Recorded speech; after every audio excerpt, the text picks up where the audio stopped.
One. Welcome everyone to HogvilleNET Hoops. I'm your host, Kevin McPherson. I've got a special guest today, Matt Zimmerman, Coach Z. Y'all know him. Y'all love him. I know I do because this is one of the most connected, uh, one of the most unique in terms of how he connects everything, not just in the basketball program, but in University of Arkansas Razorbacks athletics.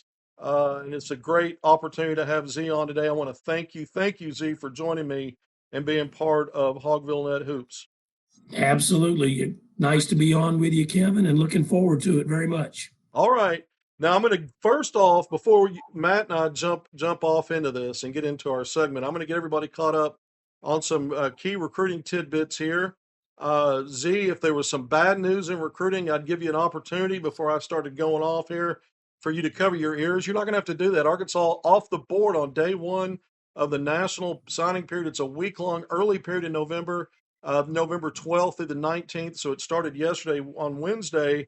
And Arkansas had two commitments coming into the early period. Both commitments have made it committed players made it official by signing their paperwork with the Razorbacks. J.J. Andrews, a legacy. Dad was an offensive lineman, great, and All-American at Arkansas back in the day. Sean Andrews, J.J. committed to Arkansas since mid-May, a national top 10 5-star 6'6" wing right here in the 501. I went down the street and covered his ceremony yesterday, the signing ceremony, interviewed him after that. I put both the ceremony and the interview, two separate over on HogvilleNET Hoops on YouTube. Go check that out if you haven't seen it already. But JJ excited, big smiles always. That was certainly the case yesterday. Abdou Toure, who told me on Tuesday he's having his signing ceremony on Saturday morning at his high school. Well, a lot of these are performative, and we talk about that a lot, and certainly what I mean by performative is the ceremony, the paperwork's actually already been done, sent into the NCAA clearinghouse, all that, and then the ceremonies are just kind of for fans and to bring family and that kind of thing and have that moment. And this was a case where Arkansas went ahead and announced his official signing yesterday, the first day of the signing period. And I just circled back to Torrey, and I said, "Hey, are you still on for your signing ceremony, even though this has gotten out?" And he said he is. So he's going to get his done Saturday in terms of what the public sees, but it's actually already done. That got reported yesterday as well. Now, all eyes are on Baba Aladatin, 6'10" combo forward out of Maryland, the national #1 player in the 2027 class, top 10 5-star since reclassing to 2026. I've had Arkansas as the leader for a while on a scale of 1 to 10. My confidence level right now is at an 8. It remains strong, and your other three contestants are Maryland, Georgetown, and Kentucky. His announcement will be made on the last day of the signing period, Wednesday, November 19th, so we're less than a week away from that. Z, do you follow recruiting? Because I spent a lot of time just kind of catching everybody up, getting everyone up to speed here on what's going on. Calipari has signed 3 in each class. He's added 3, sort of priority targets by the early period, and he's at 2 right now. Do you follow recruiting? Are you paying attention to it? Yeah, I always follow recruiting. I recruited for 20 years, and it's such an important part of everything you do, and I love keeping up with it. I follow it different than I used to. Before, I kept up with it by talking to grandma and the auntie and the uncles and the cousins and the kid and everything else. And now I don't do that, so I just follow it like other people. But I do talk to our coaches, usually Coach Payne and Chuck Martin is who I talk to when I have questions about recruiting. And I love that. I love the fact that since they've been here, it's been different, even different than Coach Muss. And it's they're pretty open with things for the most part, but I love the fact that every time someone's coming in and I'll ask Coach Payne about it or Chuck Martin or Chris Woolard, it's always like, well, it's the #1 wing in the class of 2020, whatever, and it's the #1 point guard in the class of 2025, and we know who that was, and people like that. So that's been different. I mean, when we've signed the National Player of the Year, it's Corliss Williamson. He's from Russellville. He's right here, homegrown. It's different now that they're always in the hunt for these top 5 players and top 10 players. And it doesn't matter if they're in Pittsburgh or Detroit or New York City or anywhere else along the way. Razorbacks have a chance to get them. And I'm so excited about JJ because anytime you get a kid, as you said, a legacy, his dad played here. It's got that Razorback means extra special to that family. That father fought for the Razorbacks on the football field, and JJ, man, that's great for Little Rock. It's great for Little Rock Christian. It's great for everyone involved to get that kind of kid to come to Arkansas, and he's going to be. He's just shot up the charts, as you know, and like Eric Mossy, is good friend of mine, was an old Rivals guy, now Yeah. 247. And Eric Mossy and I still talk all the time. And I get a lot of my info from him as well. And from the get go, he's been like, this kid is undervalued. This was a year and a half ago. And then he just kept going up and he got an opportunity to show. And as you know, when you go to a lot of their events, you see a lot of the stuff. He's just gotten better and better. He's dominated Arkansas high school. And he started doing it on a national scene. And he went from being top a 40, 50, 60, 70 guy to a top 15 guy. And there's people out there, Bossy thinks he's a chance to be a top 10 player. How about that? And I think it's awesome. And I can't wait to see, the young man from Connecticut, anytime you get a guy that's been 2-time player of the year in his state, he's a pretty good player. And they love, as you know, Kevin, they love basketball in the Northeast United States. To him, Notre Dame high school's always had a pretty good reputation of having good players. So those guys are going to be a big addition. I don't ever talk about guys that aren't signed just because they're kind of hanging out here at the school. But getting those two is a great start. And Kevin, I found it interesting that in the fall here, first football game end of August against Alabama A&M, kids in on visits every week. Kids on visits. Some years you bring in 3 guys, 4 guys, 5 guys, depending on what you need. They brought in a lot of guys this fall, and then we were going to sign a lot of guys. And if you do that, we've already got 15 players on this team right now. Obviously, we got some that can't come back because of eligibility, like Trevin Brazil and Nick Prince. But that tells you that there's going to be quite a few openings, or at least the staff feels like there's going to be a lot of openings on this roster for the 26-27 season. Well, and I like all that feedback, Z, and I think we both know, based on how you recruit and you're John Calipari, the reason you're bringing all those, you're casting a wide enough net to fill more roster spots than on paper it suggests you'd have, is because guys are going to be one and dones. Guys are going to fill in some slots in the first and second round of the NBA draft in June. So these guys are just getting started in their college careers and they're already building resumes. So, and I know there's a juggling act there as a recruiter, which is very interesting. I mentioned coming in, you have a unique position at Arkansas. Your presence touches everything. You've coached at the school. You're the color analyst for the radio for every game that's broadcast for the basketball program. But you do so much more than that. And I kind of want to go through some of that with you and ask you, I mean, fan-friendly events. You're the messenger on so many things, whether it's good news or bad news. And I think Arkansas's lucky to have someone that's that versatile that can touch not only the fan base, but the administration, the coaches, and it's not just one sport. Did you see when you were coaching and part of the coaching staff, did you have any idea that it would balloon into what it's become? And do you prefer everything you're involved with now versus just if you were able to, you wanted to coach again? I mean, walk me through some of that.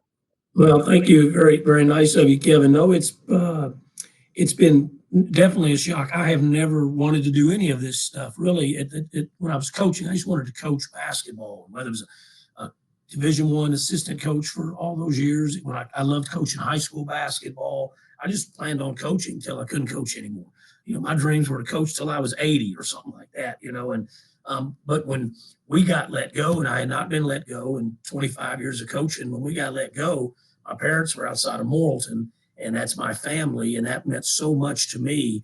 And I'd moved away before. I'd been in the Army for 5 years when I was a young man coming out of college. I had coached, and I'd moved around coaching high schools. I'd moved around coaching colleges. I'd moved out of state. And just something hit me in 2019 that maybe I was just stubborn. Maybe it's because I've never been let go that I was like, I'm not going to leave.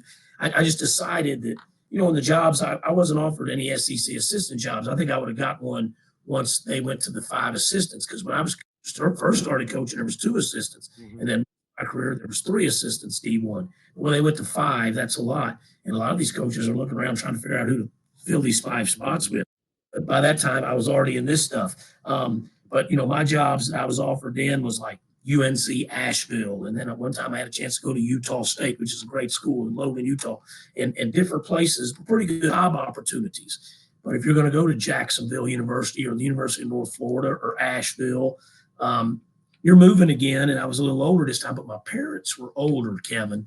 And when I was moving to UAB and Missouri and all these other places, I didn't really think about my parents. They were still rolling in life. Does that make sense? And then all of a sudden they're older, and they were like, go do your thing. But I really wanted to be around them as much as I could. My dad passed in 2024. It gave me 5 more years to see him a lot. Um, I'm glad I made the decision I did. But then when I decided that I was going to stay, it was when I told Hunter Yurchek, I said, I'm going to stay. And Hunter was like, I don't have anything for you. Coach Musselman's bringing all of his own people. I don't have anything for you.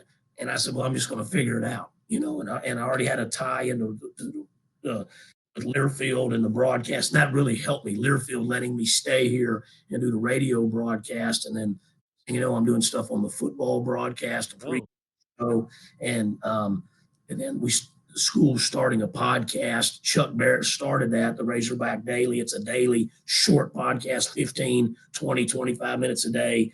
And Chuck started that and did it for 4 or 5 months. He was doing it by himself. He didn't love it.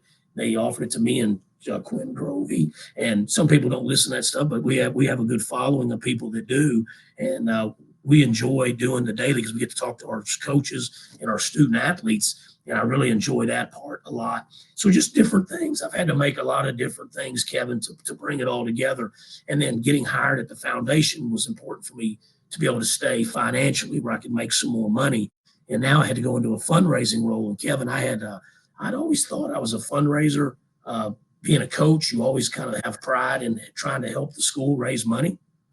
But you're not a fundraiser until you come to a place like this where you're like having to talk to people about specific money and gift agreements and signing paperwork and getting credit card numbers and getting checks. And that was like, whoa, this is real fundraising. This isn't just me going to speak to the Fort Smith Razorback Club and asking them to give us more money. This is like real details.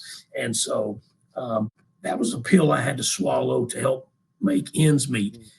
But it was still the Razorbacks, and the foundation was always like, you do your thing, and we'll allow you to go do your radio broadcast, your podcast, go to basketball practice, do that stuff. And by them allowing me to do that, that's a big deal because they wouldn't have to do that. And now I don't have to do quite as much fundraising. I still do it. If you work down here, you have to be in fundraising to a degree. But now I've shifted over to our former players, our former student athletes, the Letterman and Letter winners, our A club. Dean Weber did that for several years ago.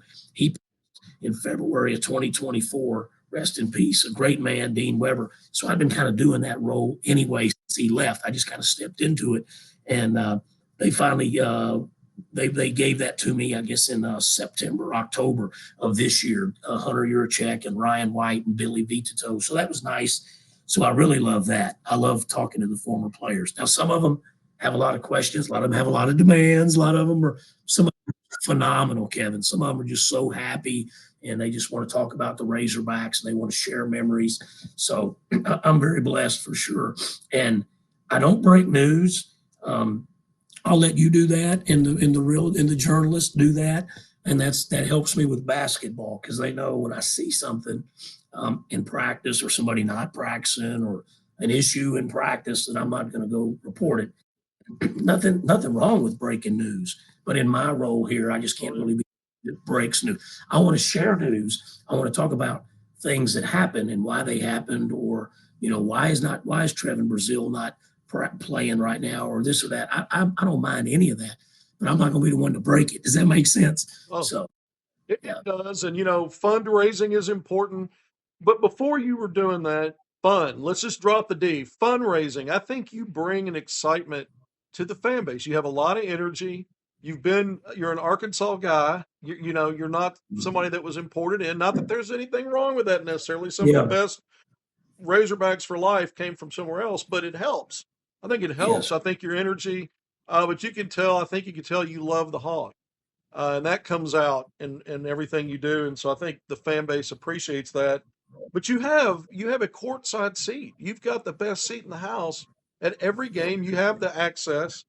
Every season's different. Every team's different. Arkansas's out 2-1. They've won the games they're supposed to. They lost a game they could have won and didn't maybe play all that great. As we move into getting into the middle meat of the November part of the non-conference play, but I have three things already.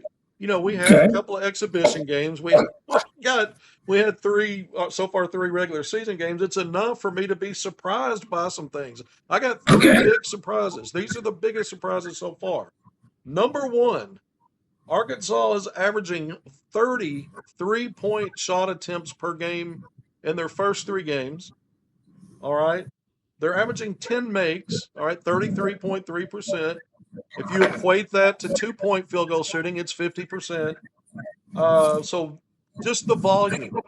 I said last year the strength of the team is getting downhill. 3-point shooting's probably not as strong in the DNA as other attributes. I felt the same about this team coming into it this season, but this team is in love with the 3-point shot. No fewer than 26 attempts in a game, it's increased every game. It's 26, then 28 against Michigan State, and then 34 against UCA. That's my biggest surprise.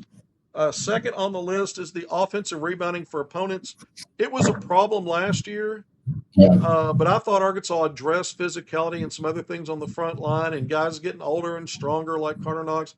Arkansas, not a single opponent, not in exhibition season, not so far in the regular season, not a single opponent has had fewer than a double-digit offensive rebounding night, and Arkansas is kind of Yeah. behind on the offensive glass. Of course, Michigan State, that's part of that team's DNA. They went Yeah. nuts, nearly 20. But offensive, 13.7 offensive rebounds per game so far for opponents, ranks near the bottom of D1. And then the last thing, I really thought coming into the season, because of the ball being in Darius Acuff's hands, being a starter, he had a chance and his talent as a scorer to be Arkansas's leading scorer. So I kind of thought that was something that would happen. But to look up and see both he and Malik Thomas as clearly Arkansas's most gifted offensive players, clearly, but they're your two leading scorers, and they're doing a lot of other things as well, especially Malik Thomas. So kind of surprised this early that both of them, yeah, they make some mistakes. They're not perfect, but both of them so far, like the two you're looking at going, this doesn't feel, yeah, they're freshman moments, but it doesn't feel like they have freshman fear, lack of confidence, swagger. There, all of that seems to be there. That can be good or bad depending upon the results. But to me, Yeah. those are the three biggest surprises. I kind of want to get your thought about some of that, or other things that come to mind for you. Yeah. Those are really good thoughts. And let's start with the first one with the volume of threes. It has been a little surprising. I think the UCA game was a little bit of an anomaly because UCA was as Carter Knox told me after the game, we knew they were going to chuck a lot of threes, and we knew there was going to be a lot of rebounds to get. And so I like the fact that he said chuck. You don't hear that every day anymore. We knew they were going to chuck a lot of threes. But I think Arkansas against UCA got to where they were feeling pretty good because Carter got off that hot start on the Yeah. left side. Those 4 out of 4 threes. I think they just kind of went throughout the group, and then our guys started realizing I can launch this 3-pointer, and if I miss it, we got a pretty good chance of getting the offensive rebound over UCA ourselves. And I do think we kind of got caught up into how UCA was letting them fly and we let them fly, and we were shooting it pretty good, but we did shoot a lot of them. In the first half, I remember, I think we shot 31 times against UCA, 15 of them were threes. Yeah. We made 7 or 8 of those 15. Yeah. That's really high percentage. That's good. But I do think, Kevin, at times against Michigan State, we got to value each possession just a little bit more in those kind of games. And we shot some threes that probably coach didn't want taken. I love what he has said it, and you just kind of said it the same way. He talks about I have these two fearless freshmen. And you used kind of the same terminology there. These guys aren't scared of anything. Darius is not. Malik is definitely not. And they're always in attack mode. But their attack is not just driving the basketball. Their attack mode is buckets, scoring buckets. I'm attacking you offensively. You always think of an attack player. I think of somebody driving to the hoop. But Darius Acuff's he's an attack guy, but he's going to mix in a lot of threes. I've been surprised a little bit how many threes he has shot himself because he's so good driving the ball. To me, he's very similar to DJ in the way he can drive, but he does shoot more three-pointers than DJ does. So that has been a surprise. But through that, I think we have to value possessions more. When you're beating UCA by almost 40, if you take a wild three-pointer in the first or second half, it really doesn't come back to bite you. Right. And you're at Michigan State grinding out 69, 66, a wild three-pointer in the first half, or maybe not the best three-pointer in the second half, can kind of hurt you, you know. But the problem that Coach Cal and the staff has, those guys can kind of make those wild three-pointers. So, you know, I think to that Michigan State game, we're down maybe 6, and it's in the second half, and Malik shoots a shot, and he flies in. He missed it. You could tell he was going to miss it, three-pointer. He flew in there, and there was 3 guys there from Michigan State, and he wrestled the ball. All 3 of them kind of got their hands on the ball. He wrestled the ball away from those 3, and then he dribbles out to the right wing. He pivots around, and they're not chasing him. He just launches another 3. Great play. Great sequence there. I loved it. Go ahead. Yeah, a great sequence. And, you know, when you look at that film, there's guys cutting after he dribbled out. There's maybe some other things he could do. If he misses that shot, you're like, man, he just dribbled out and turned and shot. But it ended up being a wonderful, beautiful thing because he made it, and he can make it. He shoots it so well. So I think that's something for me, coaching, that would be, you got to let him go. Okay. You just gotta let him go. And every once in a while, one of those 2 is going to shoot a wild shot. For me, Billy, think to that game, Kevin. Billy's worked a lot on his shot, but he shot 4 3-pointers, I believe, against Michigan State. He made 1, right? 1 of 4. So is it coach does not want to tell Billy, who plays so hard, you know, Billy, don't shoot, right? But is it necessarily the best thing for us if he's shooting 4 threes a game? You know, if he can 2 of the 4, launch him. But if he's going to make 1 of the 4 all year, that's 25%. That's a little bit below an average of what you want, right? So I think it's going to be interesting. And then, you know, DJ, you never have to worry about him shooting it too much. You don't have to worry about Trevin Brazil. He'll shoot some threes here and there, but he never shoots too many of them, really.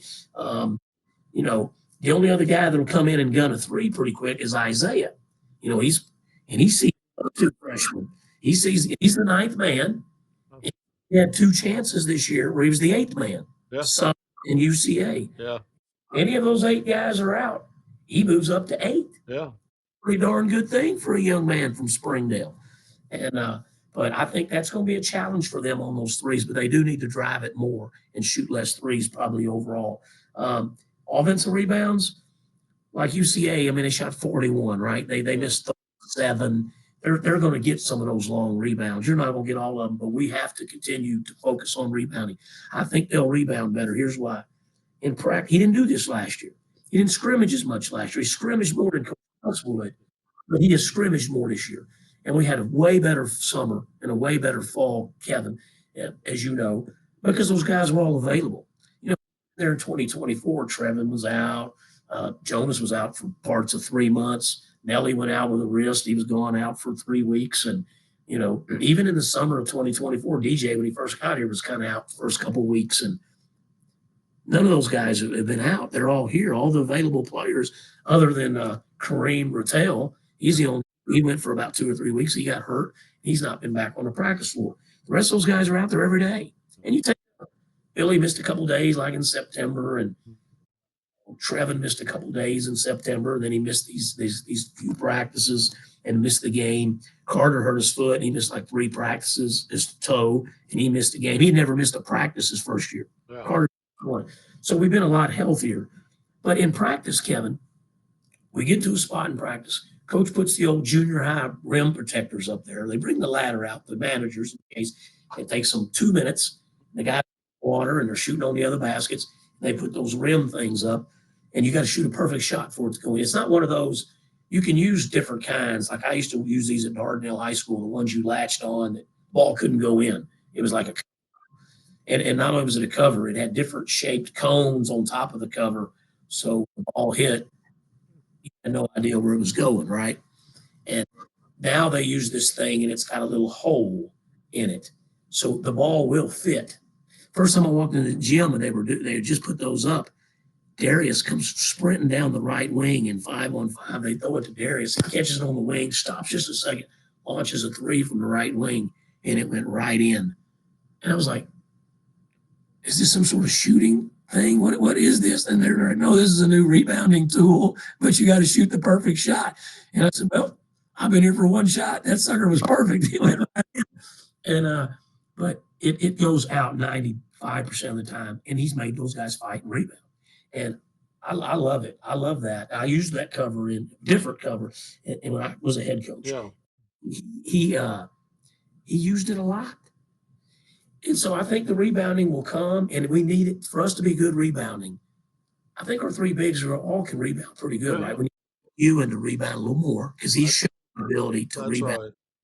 He needs to be a better rebounder. Nick's done okay, and Trevin's done okay when he was in there. Carter had 10 rebounds the other night. Yeah. But those three guys, Carter, Billy, DJ, Darius, Malik, you guys got to go get us 3, 4, 5 rebounds. They each got to go in there and rebound. They can't all be, hey, Malik and Trevin and Nick, they got to get all of our rebounds. Carter's a guy that, to me, Carter should say, I'm going to average 6 rebounds. Yeah. Sounds easy, but that's a pretty big number. You know, Z, I lost you. Nick and Malik Ewan, they need to be thinking 8, 9 rebounds. Yeah. And that needs Trevin Brazil should be thinking 8, 9 rebounds average. I'm gonna have a game where I get 16. I might have a game where I get 5 or 6. But that's what they need to be thinking about. We're going to have to rebound better in the league. I think the league's going to be a pretty good rebounding league. Remind us, Kevin, before we get off, we got to talk about the SEC a little bit. I think that's another thing. And then your third point, obviously, Darius and Malik, the fearless freshmen. And those guys, Kevin, I bet you think the same way. Sometimes you have those first 2, 3, 4, 5 games, and you got somebody averaging 20. Go deep down, you're coaching or you're a supporter in the media, and you're like, well, they're not going to average 20. They did this against some bye games, and they did this. When I look at these two guys, their average may go up. It may go up these two are so talented, and they have what you have to have. They're going to have a bucket full of minutes. Yeah. They're going to run them out, and he's going to play them a ton of minutes. I think when you get in the league, those guys are going to just like Boogie last year, DJ Wagner. They're going to be 35 minutes, 30 minutes, and they're going to get a ton of time on the floor. And I don't know if they can keep averaging 19 and 18, but I think they really can. I would be surprised if they fell much from that, and that's pretty impressive to be able to have two guys up there doing that. No, I agree. And look, I really thought maybe Acuff sooner than Thomas, and that they've both just been gangbusters and doing more than just scoring. You look up and Thomas is one of your leading rebounders. He's leads the team in assists right now, I think. And he gets steals. So these guys are doing more than just taking shots. Although that kind of catches your attention because they do take shots. They're not bashful. All right, you mentioned, let's call it, we were talking about 3-point shooting as a question mark. Defensively, when you look at Michigan State and UCA combined, 5 of 55.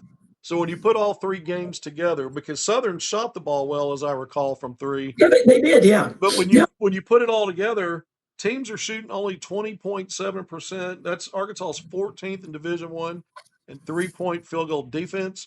I don't know how much that's been the defense or just bad 3-point shooting teams on the nights they played Arkansas. But the other thing is, I think this is interesting just in basketball in general. It seems like scoring's way up. Arkansas is averaging just a hair under 90 points per game. Yeah. for the first three. That ranks 92nd Division One. So it seems like in other years that might be a little higher. And I know it's really Sure. early, but still, that just kind of caught my eye for a minute. All right, let's talk SEC Yeah. because it was the best conference, bar none, in college basketball last year, and probably the best conference ever. When you take any specific season and compare it to any era, 14 teams that had never been done invited to the NCAA tournament. You only Right. have 16 teams. You're not an 18 or 20 team league. Grew to 16 by two, OU and Texas. You got 14 in, and there are high expectations that it might be the best league again this year. The league dominated the other power conferences in non-conference play a year ago. And so far, it's been a little bit of a mixed bag. It's been some back and forth there in some of these early matchups. What are your thoughts about the league? What's caught your eye so far looking around the league?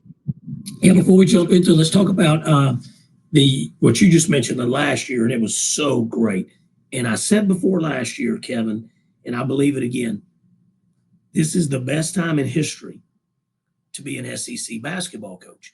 And I also last year, this is the easiest time in history to be an SEC basketball coach. And man, I got killed. What are you stupid? Why are you? Let me tell you, I coached in this league at one time when we had 2 years. We were a 3-bid league. We had 14 teams. We had three out of 14 going. That's hard. That's like being in the Sun Belt. Hard. One bid out of 12 for many years out of the Sun Belt. And I think maybe now they got 10 teams worth. But those one bid leagues, 12 teams, 14. And the SEC used to be brutal and hard to get in. Now 14 out of 16, I'll take my chances. I got 9 out of 18 games at home. I'm gonna cheat half of those, so we're gonna win some games. And 6 and 10. I'm sorry, 6 and 12. You play 18 SEC games. 6 and 12 got people in the tournament last year. Oklahoma and Texas. Yeah. Well, Kevin, you get 9 home games. You win 6 of your 9 home games, and if you lost every road game, you were getting in the NCAA tournament. It's a different era. There's no more mid-majors getting in. The net has changed all that. The RPI was different. The RPI, mid-majors could hang in there with those metrics. Now the metrics are all different. Blowing people out helps you. Margin of victory, holding people's scoring averages low. All those metrics help you. And this is the best time to be a coach in the end. Now, don't mean you can't get fired. I mean, look at Rodney Terry at Texas. Yeah. The tournament used to be if you made the NCAA tournament, you didn't get fired. Made the NCAA tournament and got fired. So there are expectations to make runs when you get there. But it was a tremendous league. 2 teams in the Final Four and the national champion, which I think is very important to be able to maybe claim that you had the best team. Right. But this year, the league's going to be a little down. It still may be the best in the country, though. I don't know. Right. Big Ten's pretty good. And I think and some people argue the Big 12. Last year, to me, there was no question. Remember that huge conference record? Incredible. That we like 80-something and 80 or something. It was incredible. I think, seriously, we have 16 teams. I think we had 21 non-conference losses last year. We had 2 of them. We had Baylor and we had Illinois. Yeah. And the league only had 21. We had all these teams last year, Kevin, like Mississippi State. They were all like 13-0 going into the conference, 12. So we only lost like 21 or 23 non-conference games. This year we're going to lose more. Arkansas may not, but the league's going to lose more. The league, to me, is phenomenal. It's hard, very difficult to win, but with the strength of the league and the way the net is, NCAA evaluation tool, if you get to 6 wins, you're probably going to make the NCAA tournament. And you might have 5-win team. We may have a team go 5 and 13 make the NCAA tournament. It'll be interesting to see. But the league's not as good overall because first, Bruce Pearl, Kevin, he won like 4 conference championships in the last 6 years, and that was the conference or the conference tournament, not all regular. And it's like baseball. You may beat Tennessee last year, but Tennessee won national championship. They were in the top 3 of the league for like 6 straight years. When the head coach of Tennessee leaves, does that help Arkansas baseball? Yeah, I think it does. It helps you to a little bit. You know what I mean? You take a national championship contender out. Auburn's been a national championship contender. They didn't have it won one. You take him out. Nothing against Stephen Pearl, fine man. He may be as great as his dad, but I'll take my chances probably that he's not. I think Auburn will take it. That's our conference champion. Yeah, it is. I watched them go to overtime with Bethune-Cookman the other night. Um, I think that Alabama is really good. I don't think they're quite as good as they've been. Nate Oates is a great coach.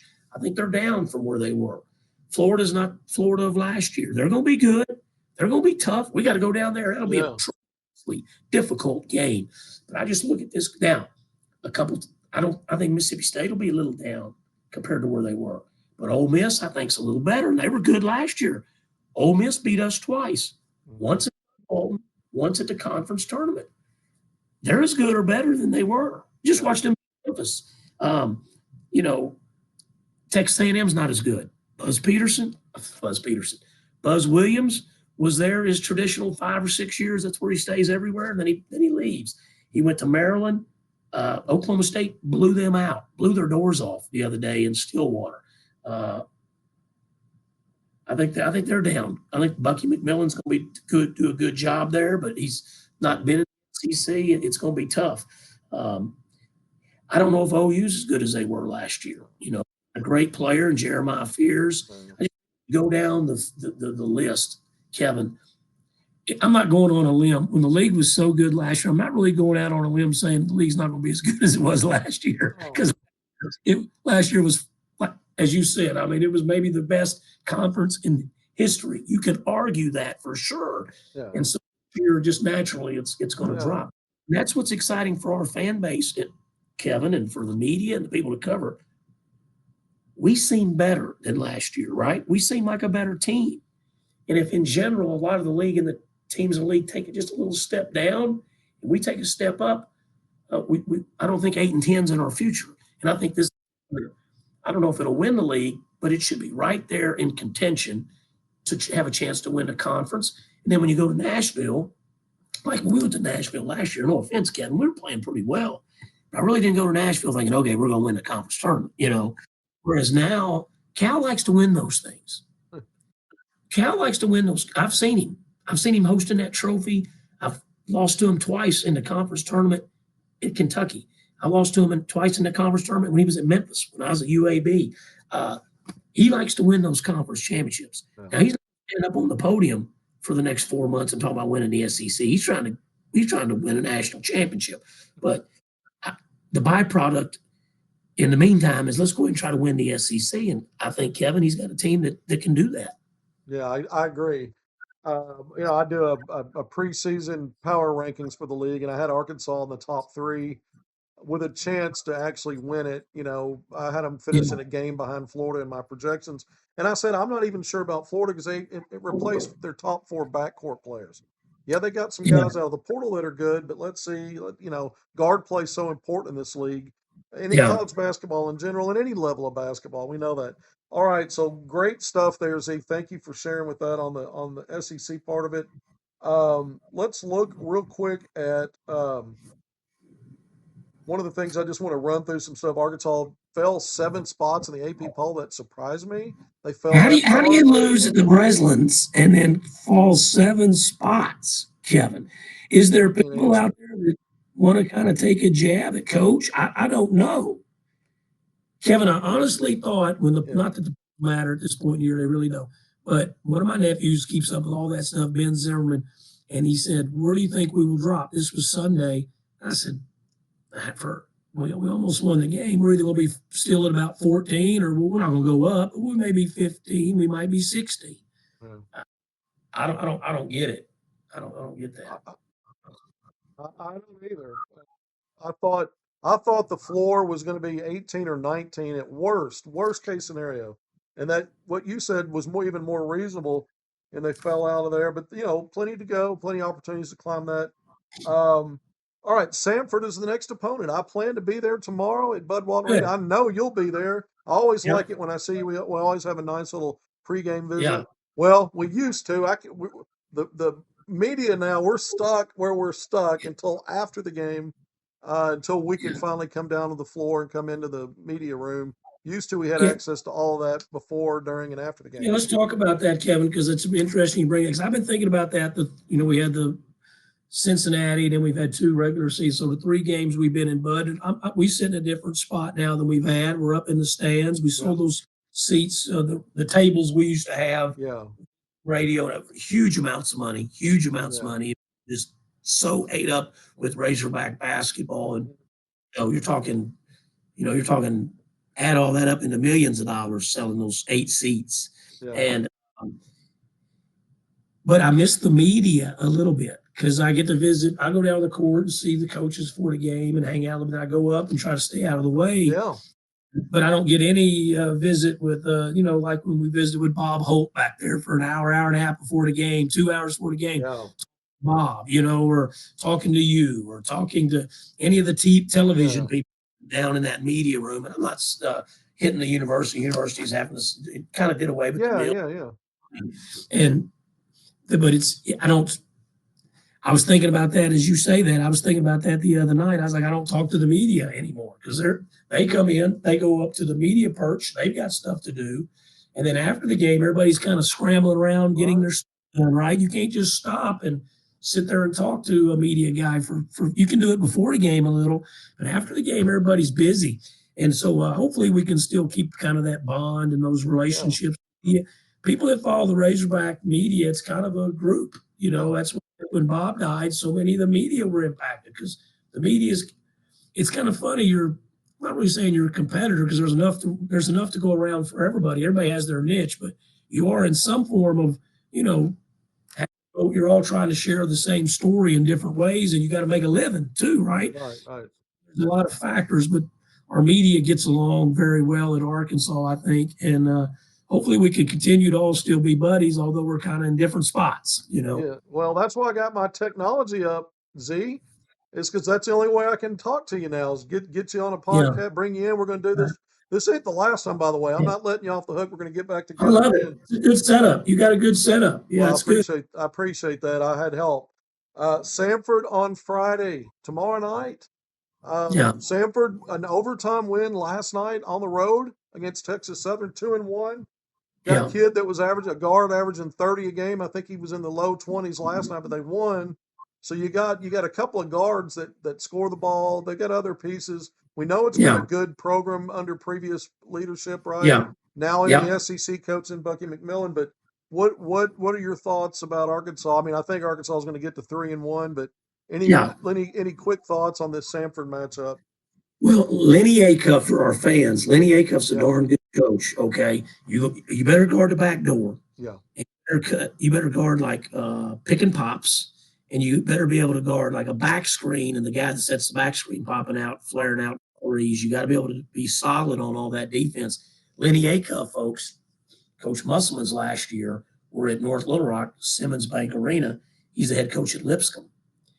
Kevin, I'd have to look back. I think we beat him by 3. It came down to the nitty gritty. I was there. It came down to the nitty gritty. And then we played them last year, Coach John Calipari's first season, first game of the year in Alton, and we blew them out. We played much better against Lipscomb this game. But they won't have the size, the length, the athleticism Arkansas does. They've got 3, looks like pretty solid guards. I think they'll be a little ahead of UCA at this point. I think they'll be a little better. Lenny Acuff's a really good coach, but it's his first season. Yeah. So I've been there getting that thing together. He went from Lipscomb, but he'd been coaching in Alabama many years before that. He's a D2 coach at the University of Alabama, Huntsville. Did outstanding there, got the Lipscomb job. But he's a good offensive mind. Let me tell you a quick story. You'll appreciate this, Kevin. We're in Simmons Bank Arena. We're about to play them, and they were doing the lineups. This would have been December of 2023, buses last year, and the lights went out to maybe do an introduction. I don't remember why the lights went down, but the lights were off. Yeah. They were to go off. They'd hit the wrong, but instead of hitting like the shutters that cover the lights, and then they then they uncover them, turn the lights off. And it's like a 20-minute process. I remember it. Well, we had a coach at the time, and he had done well, but he was a little bit antsy. He was a little antsy, man, Coach Muss. And he was not happy. He was ready for tip-off. Don't blame him. Wake up, just relaxing over on the side. Now we're paying them. I don't know what we paid them. You could FOIA it. We probably paid them $75 or $80 or $85 or $90 or $95,000 to be there and play that game. They were busing back to Nashville after the game, and it Yeah. was a night.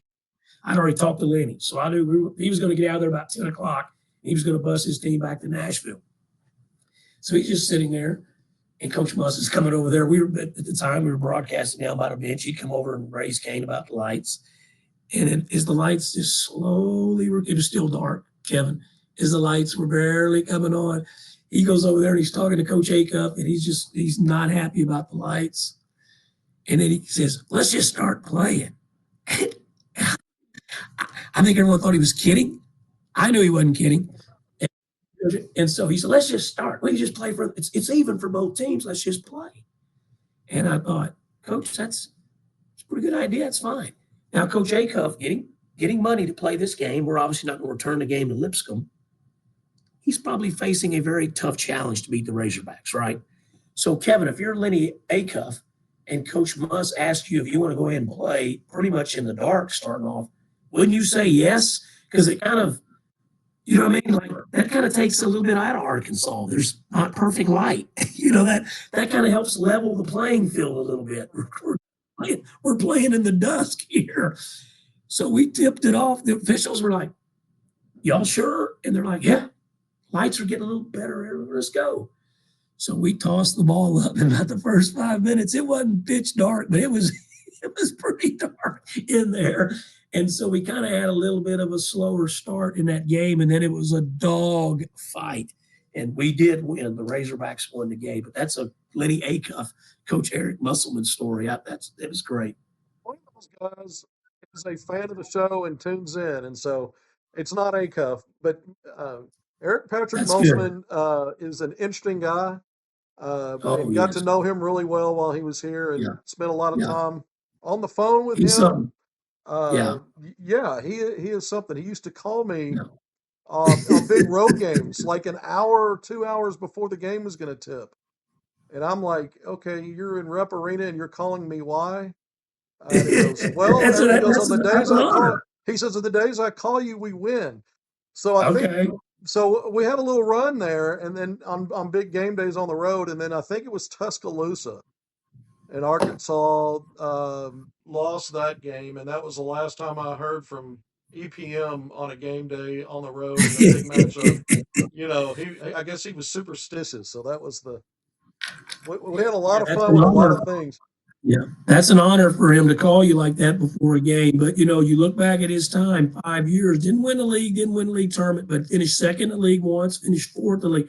Yeah, But you have an elite eight, and a Sweet 16. The last year was not as good as what we had gotten used to, no, but it's really hard to do what he did here in that NCAA tournament, and he's got that energy and that fire that he can get you on a run in March, and I bet he gets USC on a run like that in March. And I haven't, I watched him a little bit the other night yeah. when they Manhattan, but I don't know. And, he's had an injury. He's had a car accident, and he was able to come back.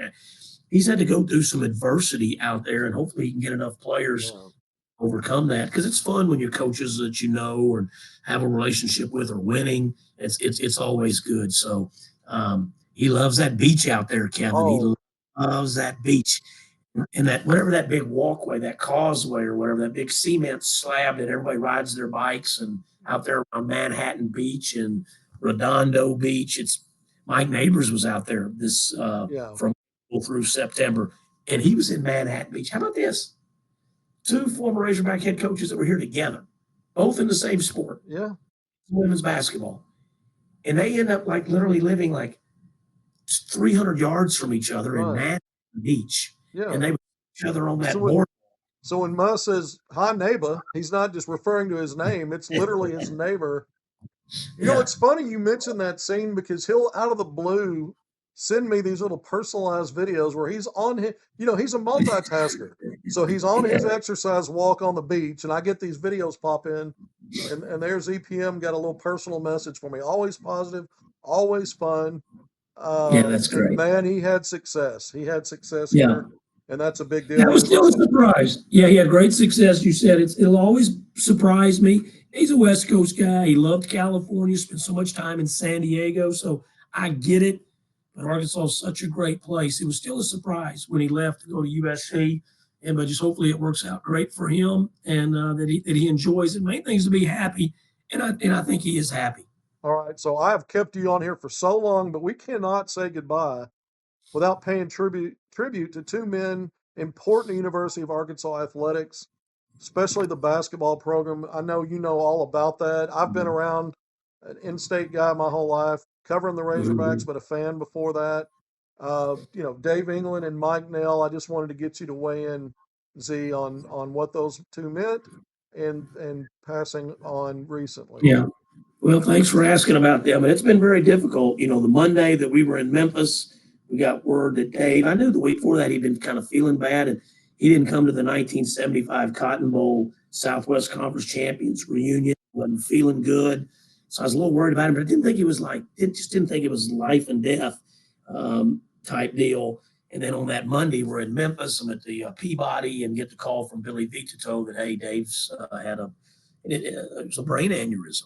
Mm. And oh man, and really from Monday, it was just incredible prayers from people. Kevin, the 1990 Final Four team has a great text. All of them are in this text. Players, coaches, other than Coach Richardson, they're all in this text thing, and they pray for each other, and they send pictures of their family. And Daryl Hawkins will send a picture of his daughter playing basketball, and Arlen Bowers will send out info, and Sean Davis and Lee Mayberry, and it's beautiful. And the prayers from these guys, typing out heartfelt prayers like just begging God to save Dave. And it was so touching to me. Monday, Tuesday, Wednesday, Thursday, every day he's going to pass. And he hung in there. And then Sunday was like almost a miracle when with Heather and his daughters there, he was able to open his eyes. And I went there Sunday night with Dwayne Davis, and he had his eyes open. And he could nod his head. I thought he was going to make it. And that was on Sunday night, and he died on Tuesday. We got the word about a little after 1 o'clock. I think he died at 12:25. It just was a heartbreaker. Dave was here almost 40 years. But he was one of those old schools. They're not going to be like this no more, Kevin. He worked football, and he worked men's basketball, and he worked baseball every year in the same year. They would put a student with basketball while he was busy with football, and then he'd come. And if something big happened, the student would take the player to the football stadium. Well, you don't do that anymore. Basketball's too big. Baseball's too big. You don't have a trainer that shows up halfway through the year. But he has all these relationships with football, basketball, baseball players.